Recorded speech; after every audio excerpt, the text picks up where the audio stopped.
السلام علیکم لسنرز، آج جو ناول پیش خدمت ہے اس کا نام ہے انمول اور اس کے رائٹر ہیں ایم اے راحت۔ اگر آپ کو میری آواز اچھی لگے اور میرا کام پسند آئے تو پلیز لائک اور سبسکرائب کریں۔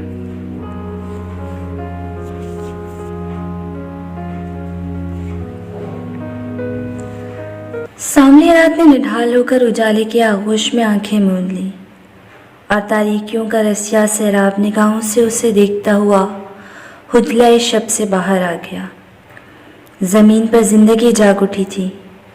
ایک آوارہ کرن کا چمکتا ہوا نوکدار خنجر اس کی پیشانی کی عین درمیان چبھا تو اس نے آنکھیں کھول دیں اور غصیلی نظروں سے اس بن بلائی آوارہ کرن کو دیکھنے لگی جس نے اس کا تیسرا خواب توڑ دیا تھا۔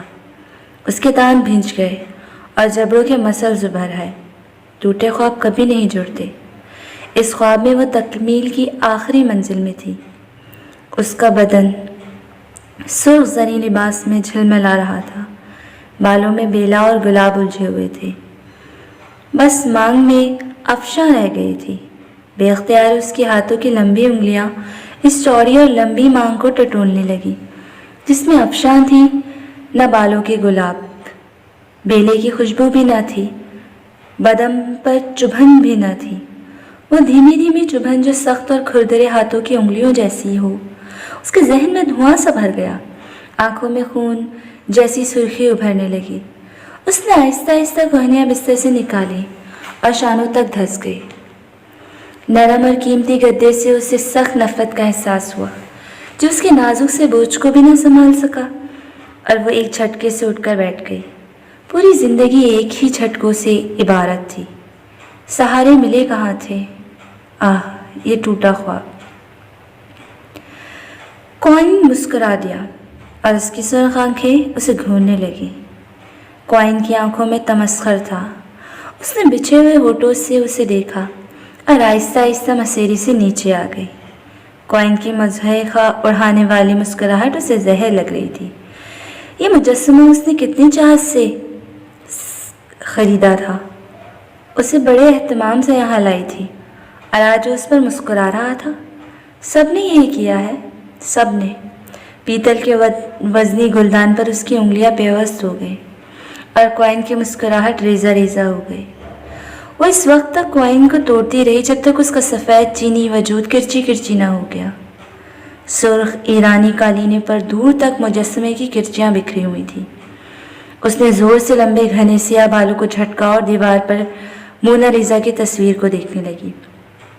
ایک پرسکون آفاقی مسکراہٹ۔ یہ مسکراہٹ اس کے جذبات کی نفی تھی۔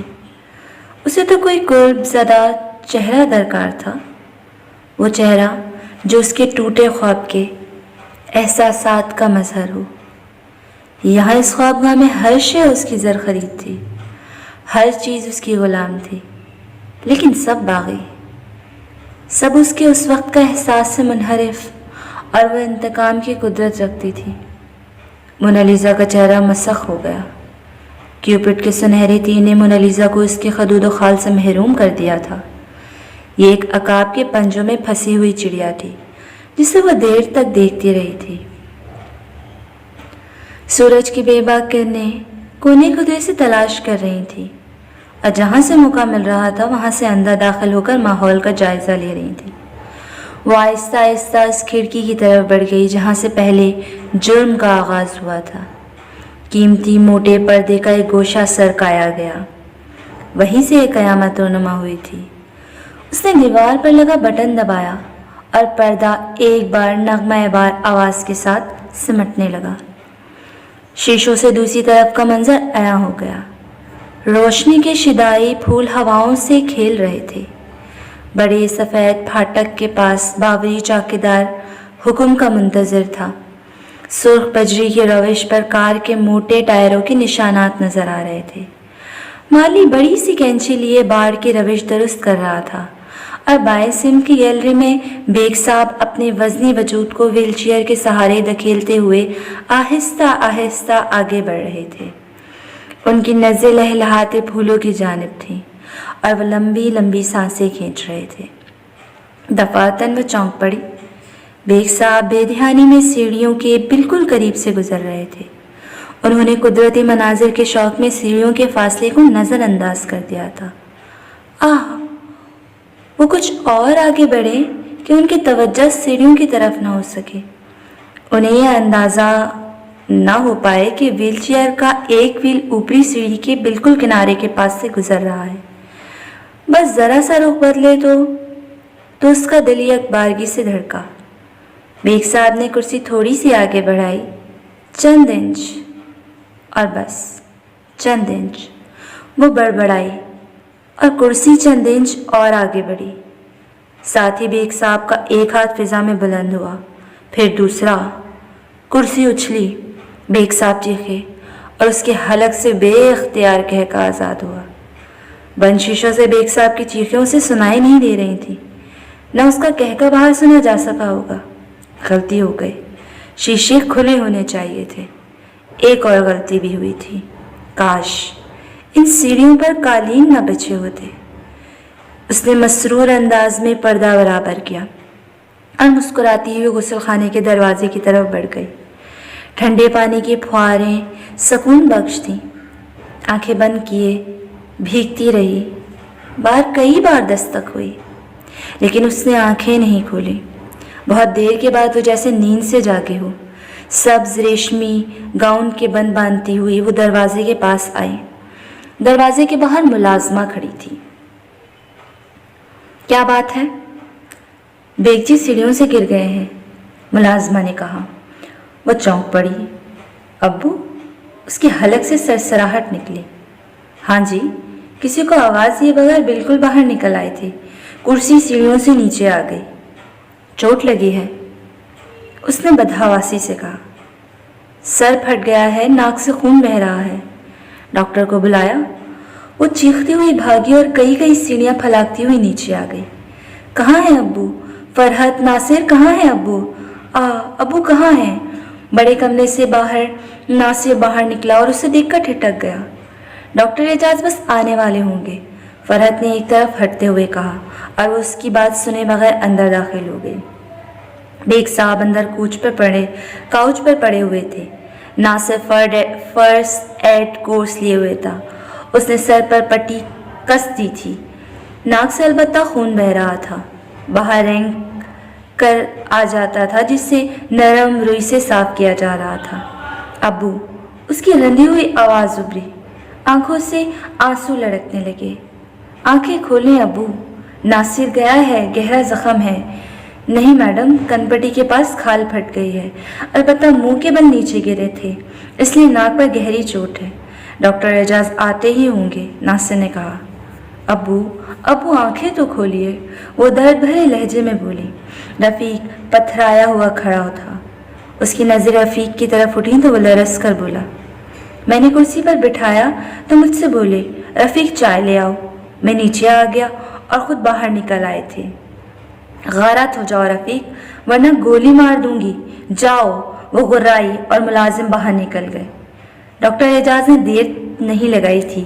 کئی بینڈیج کرنے کے بعد اس نے ناک کے اندر مرہم لگاتے ہوئے کہا، بہت معمولی سی زخم ہے، سہمے ہوئے ہیں، بے ہوش نہیں ہیں۔ خدا کا شکر ہے کہ سیڑھیوں پر قالین بچھا ہوا تھا، ورنہ چوٹ خطرناک ہو سکتی تھی۔ میں نے بارہا چاہا کہ نچلی منزل میں رہیں ابو، مگر ضد۔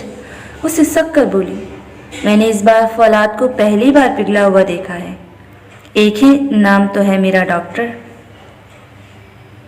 اس میں کوئی شک نہیں، آپ انہیں بہت چاہتی ہیں۔ چاہنے کے لیے اور کون ہے میرا؟ چائے نہیں پلوائیں گی؟ گھر جا کر پینا، میں یہاں سے ہٹ نہیں سکتی۔ چائے یہاں بھی آ سکتی ہے، ڈاکٹر نے کہا۔ اوہ، بس میں نے منع کر دیا تھا، وہ چلا کر بولی اور ڈاکٹر جھنپی ہوئی نظروں سے دوسروں کو دیکھنے لگا۔ پھر بولا، فیملی ڈاکٹر ہونے کے بہت سے نقصانات ہیں، کوئی عزت ہی نہیں ہوتی۔ ایک تو صبح بلا لیا، پھر ایک پیالی چائے کے لیے صاف منع کر دیا، کمال ہے۔ وہ بے اختیار مسکرا دی اور ڈاکٹر ناک سکوڑ کر بولا، بہت بہت شکریہ اس مسکراہٹ کا، خدا حافظ۔ ڈاکٹر چلا گیا۔ وہ بیگ صاحب کے پاس ہی بیٹھ گئی اور اس نے ان کے ہاتھ کو ہاتھ میں لے لیا۔ اس کے چہرے سے بے پناہ چاہت کا اظہار ہو رہا تھا۔